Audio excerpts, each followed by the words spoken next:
Hi, I'm Jeff from New York. Please like and subscribe. Young Billionaire, Season 2, Episode 23, Where's Hailey?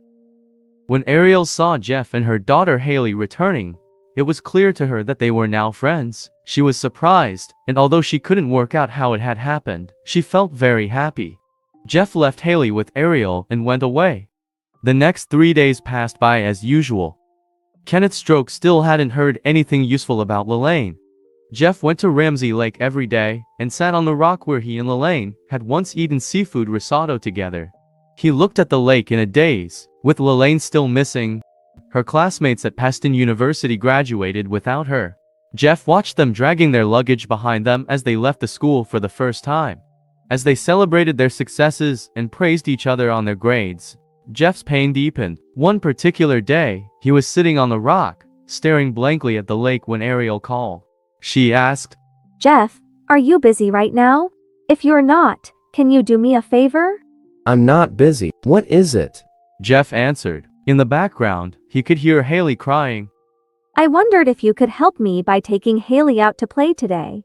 I was hoping to take her myself, but the man who was taking over the bar called me unexpectedly, saying he needs to discuss the details with me this morning. I tried to explain it to Hailey, but she refused to listen. Ariel said worriedly.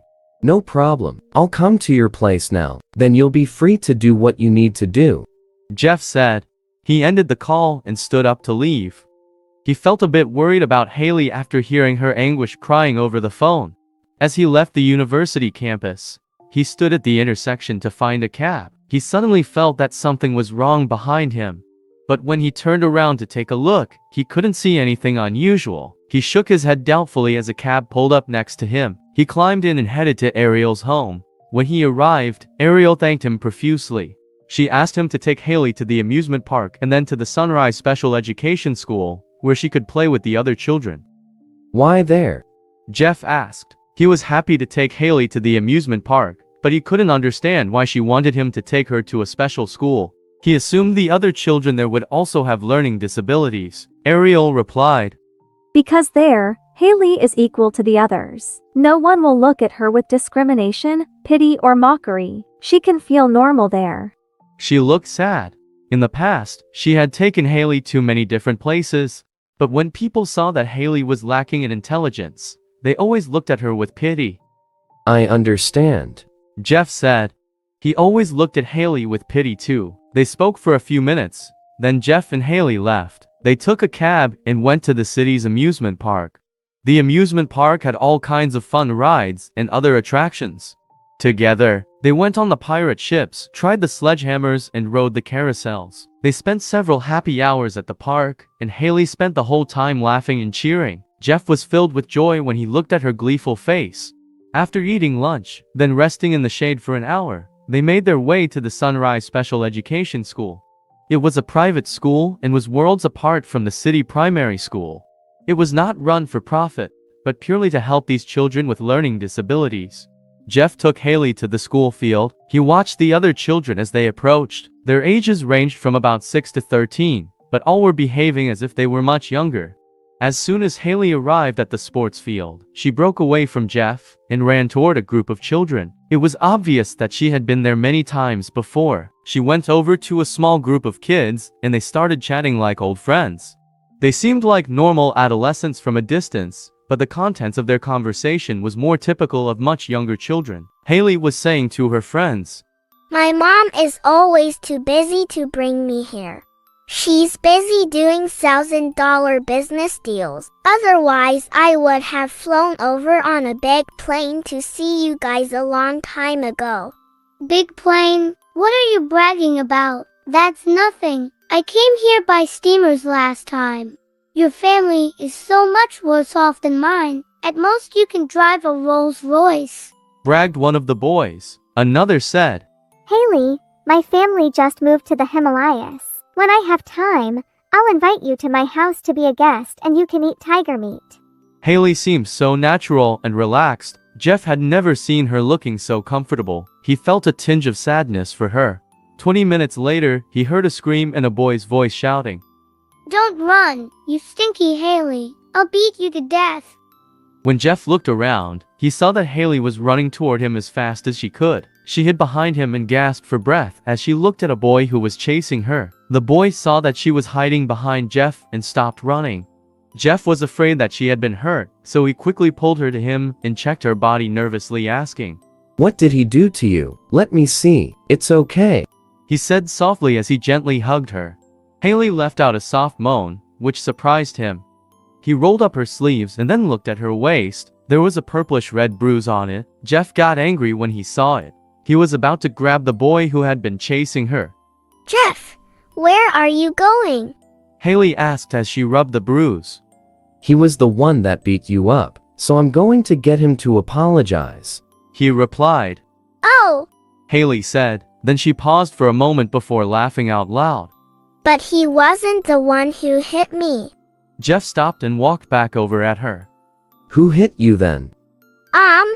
Hailey suddenly felt at a loss. She lowered her head, and a few seconds later, two tears rolled down her cheeks. "Hailey, don't cry. It's all right."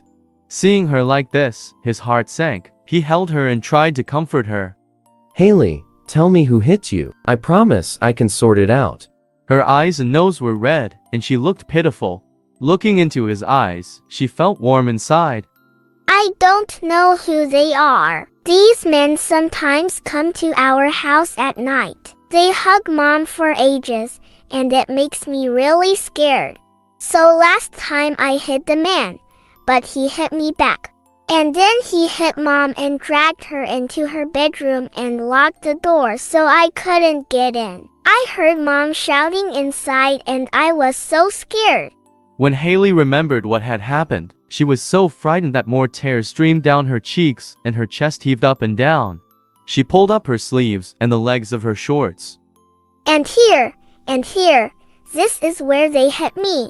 On Hailey's snow-white skin, Jeff could see lots of scars and bruises. He was horrified. "Does your mom have bruises too?" He asked as he helped her to straighten her clothes. Yes, she's got more than me, and she cries every night. "Do you remember what this man looked like?" His heart was filled with anger. It's a different man every time. I can't remember them all. That's why I was so scared when you came to the house the first time. I thought you wanted to hit Mom and drag her into the bedroom. That's why I hit you. "It's all right. I understand. I'm not going to let anyone bully you anymore," he said, and he patted her head as he began to think about how he could protect this girl and her mother. Jeff, let me go. I want to apologize to my friend. We were just playing a game. I shouldn't have pretended that I was so scared. Hailey recovered her composure. She smiled at Jeff and ran toward the little boy. Watching her holding the boy's hand and apologizing, Jeff became lost in thought. Ariel seemed so bright and confident that he was shocked to find out about what she was going through. Then he heard a cheerful voice. He looked up and saw Ariel smiling at him. "I'm done with my work, so I've come to meet you both. Thank you so much for today." Ariel said. "It was a pleasure." Jeff replied. He looked at her with increased respect. "Where's Hailey?"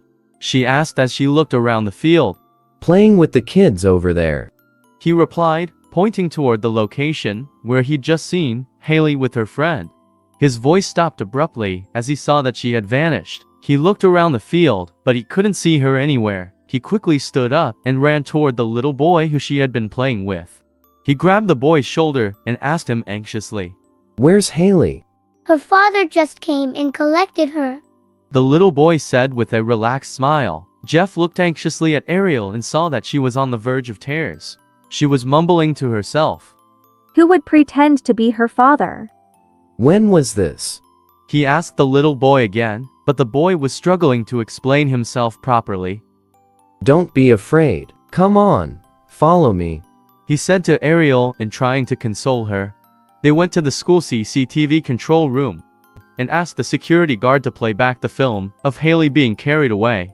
On the screen they could see two middle-aged men waving to her from the school side gate. One of them was waving a candy bar at Hailey, and when she saw this, she happily ran over to them. When she reached the gate, the other man quickly grabbed her and covered her mouth. Then two men ran off with her in their arms. I'm so sorry. Jeff said to Ariel. At that moment he hated himself. Ariel couldn't hide her grief as she howled. Shut up. You being sorry isn't helping anything. I only want my daughter back. Tears were streaming from her eyes. You call the police right now. I'm going to find her and get her back.